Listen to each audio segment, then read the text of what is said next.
Om Swastiastu. Hello everyone. Welcome back to the channel. I hope you are all doing great. Today I'm excited to share a little story about my recent trip to Pura Sakenan, which is located on Serangan Island in Denpasar, Bali. I went there together with my family and also a friend of mine with his family. We visited the temple on Sunday, November 30th, to join the celebrations of Piodalan, which is like the temple's anniversary ceremony.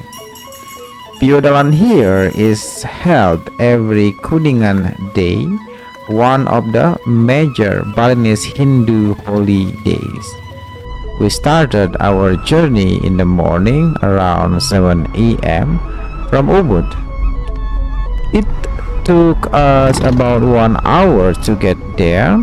We drove along the Ubud Batubulan Road, continued through the bypass Ngurah Rai Highway, and finally reached the road that lead to the Pura Sakenan. And so this is the road entering Serangan Island. As you can see, the road is wide and smooth. My friend told me that in the past people needed to take a boat to reach this temple because the island wasn't connected to mainland Bali yet. But now, thanks to the land reclamations, there's a road directly connected to the island, so no need to hop on a boat anymore. And here is a glimpse of the road inside Serangan Island heading toward Pura Sakenan.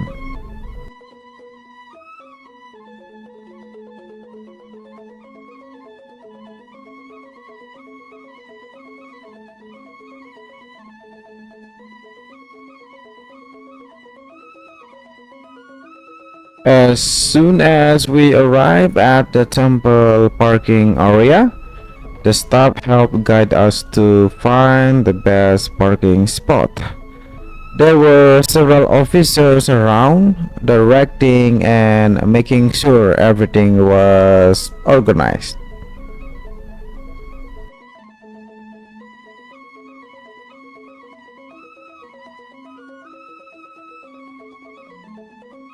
Since this was my first time visiting this temple, I didn't know much about its history. So I did a little research and I found some interesting information about this place. Pura Sakenan is located on Pulau Serangan, a small island about 10 kilometers south of Denpasar, Bali. The temple was established in the 10th century by a high priest named Empu Kuturan.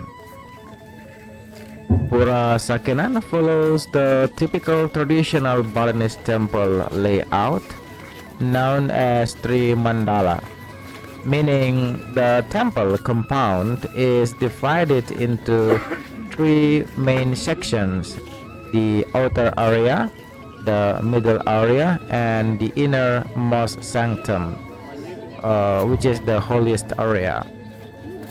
Actually in this recording it is simply a record how's the activity, not specific showing the part or area of the temple.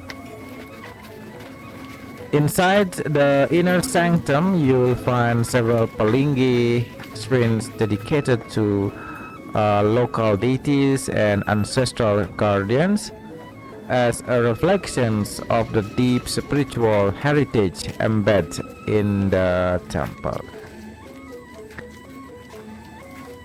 As for the temple's spiritual and cultural significance, Pura Sakenan has Piodalan or like ceremony held every 210 days according to the Balinese calendar, which is on Saniscara Kliwon Wuku Kuningan. Saniscara is referred to Saturday actually. Yeah.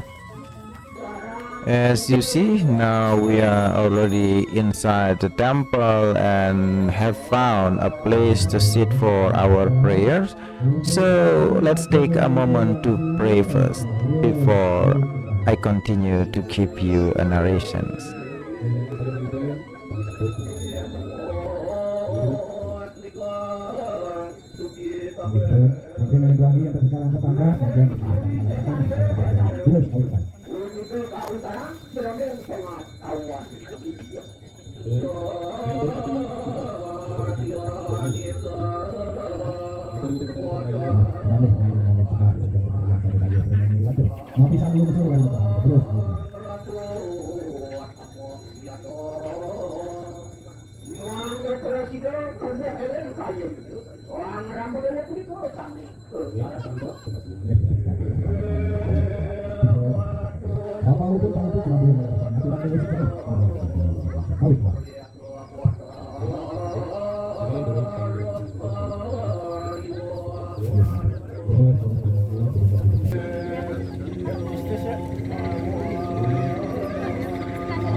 Well, so let's continue the narration.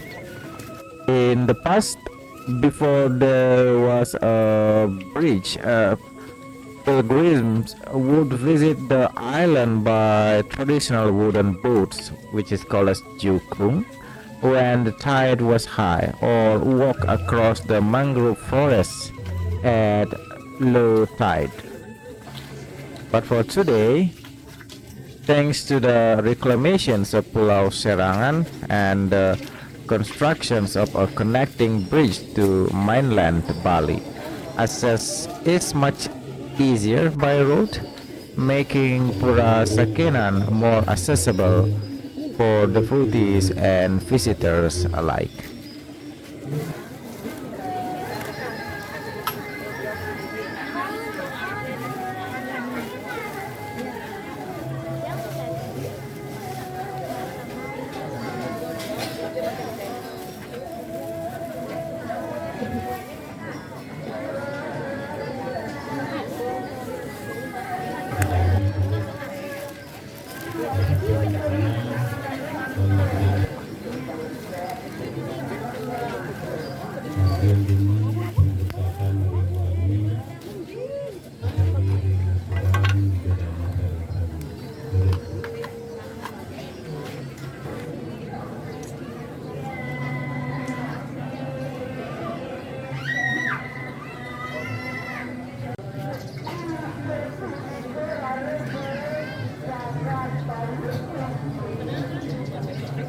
Because of its long history, sacred architecture, and coastal island context, Pura Sakenan is more just a temple. It's a living heritage, a spiritual sanctuary, and a place where people come to connect with nature, community, and tradition. About this dance, to be honest, I don't know what is the name of this dance performance, but I think this is called as Rejang. Yeah, there is dance called as Rejang Dewa, many variations of the Rejang Dewa. So I think dance is one of the Rejang Dewa dance, as this is the dance we use in the offering or ceremony. But whatever is that, the dance is very nice, so let's watch it together.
Years, and now we're already outside the temple.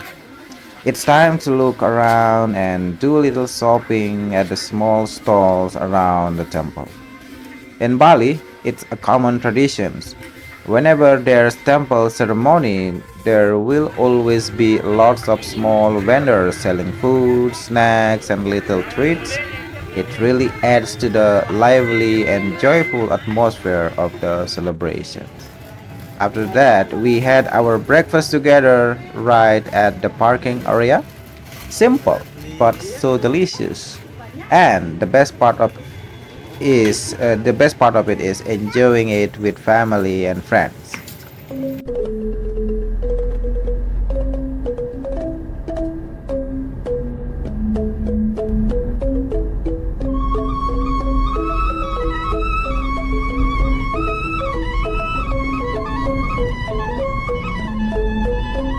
So after praying at Pura Sakenan, our next agenda was to continue our prayers at another temple that was not too far from here. From Pura Sakenan. So it's only about a 50-minute drive. This temple is located near Benoa Harbor and its name is Pura Prapat Nunggal.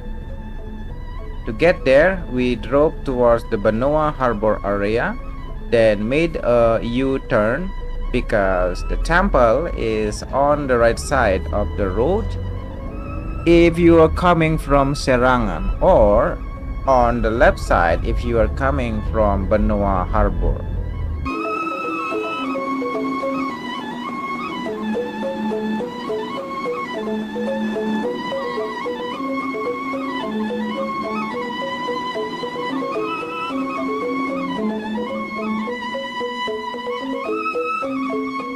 Okay, so here we are. We are making left turn here and entering a very rough road here. It is not a nice road.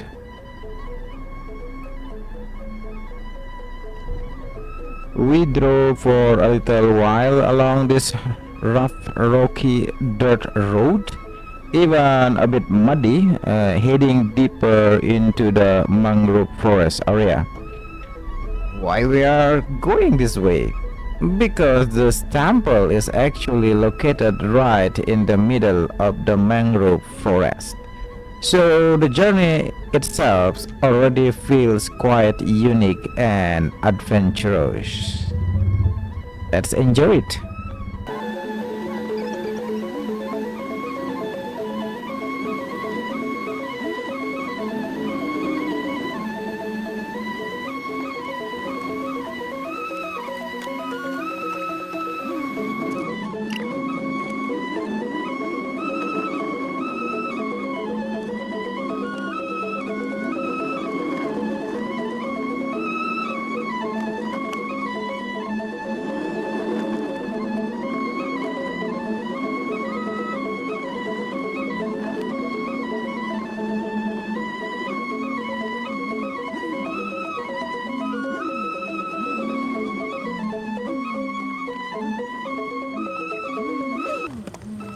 Okay, so here we are now. I guess we can call this the parking area for Pura Prapat Nunggal. We are completely surrounded by mangrove forest. It feels very peaceful and a bit mysterious at the same time.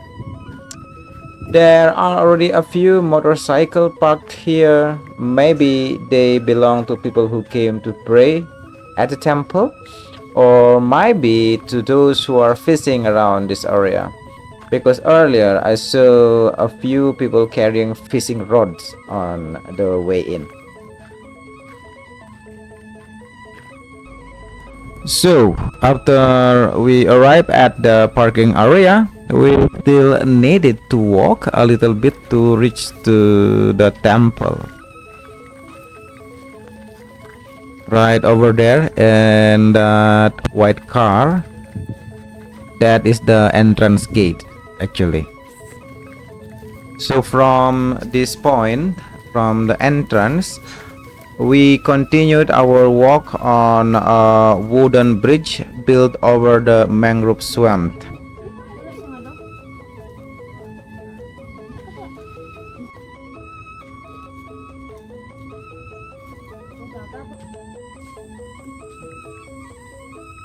And this is what the atmospheres look like here on the wooden bridge, surrounded by mangroves and nature all around us.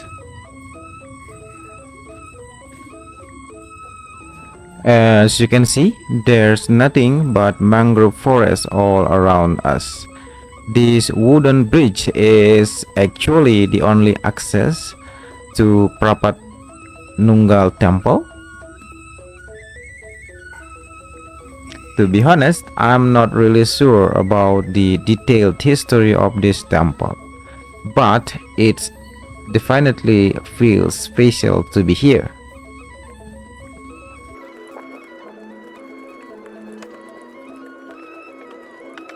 Here you can see a direction sign leading to Melukat area, a sacred space where people come to perform purification rituals, washing away negative energies and restoring spiritual balance.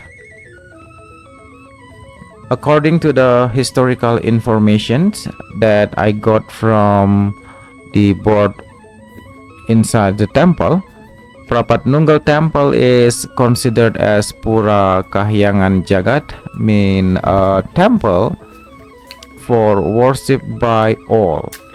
It first started as a sacred meditation place of Ida Dangyang Dwijendra. This temple was built on natural soil deposits, the mud brought by the mangrove river, forming a small elevated land in the middle of the forest. In the early days, the people who prayed here were mostly local fishermen and pond farmers from Pedungan village. The area was once known as mystical and sacred, and over time the temple grew into a place of worship open to all Hindus and Buddhists. It has since been rebuilt with more complete shrines, one main shrine and two monumental shrines representing the blended teachings of Shiva Buddha. So these shrines honor to the divine manifestations of God Almighty Ida Sang Hyang Widi Wasa.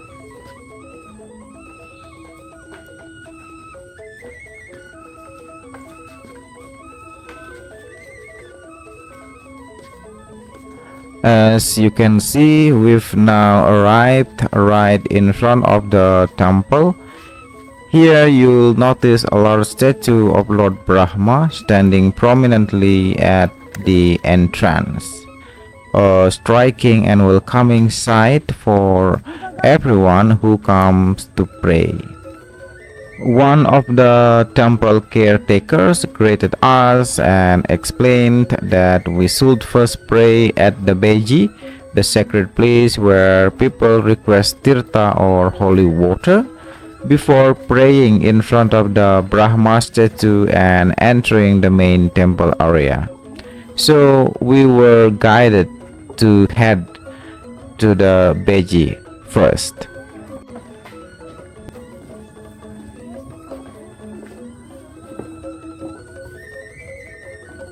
Here, one of the pemangku, the temple priest, was already waiting to welcome us and guided us through the prayer. We were greeted so warmly with such a gentle and calming tone of voice. The atmosphere felt truly sacred and slightly mystical.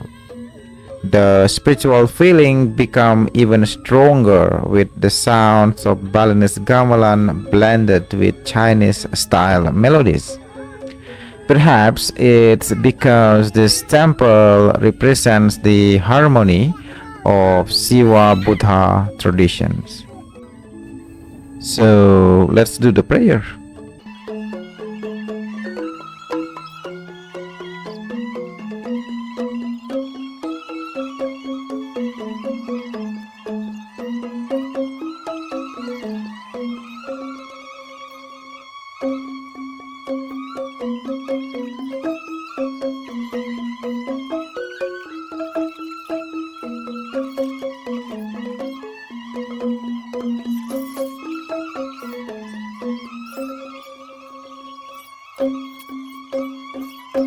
Next, we continued our prayer in front of the statue of Lord Brahma.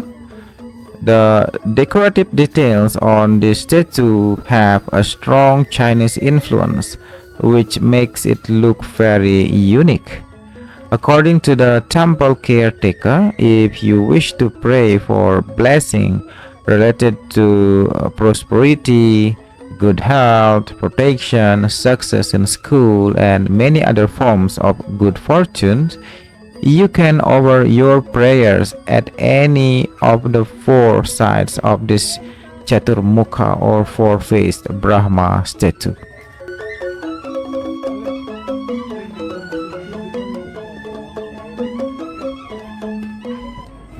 Finally, we were able to enter the main temple area, and this is what it looked like inside. It's very clean, peaceful, and cool. We were welcomed again by the pemangku, who kindly guided us through the prayer. We first prepared our offering, and then we were directed to begin the prayers. Once the ceremony was completed, we thanked everyone and made our way out. This temple feels like the perfect place to visit if you are seeking inner peace, to pray for smooth fortune, a stable career, and good health. According to the priest here, many elderly people come to pray, likely to ask for blessings of long-lasting health and well-being.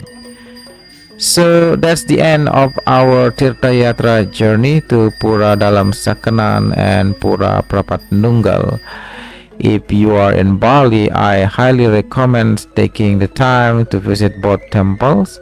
It's truly a meaningful spiritual experience.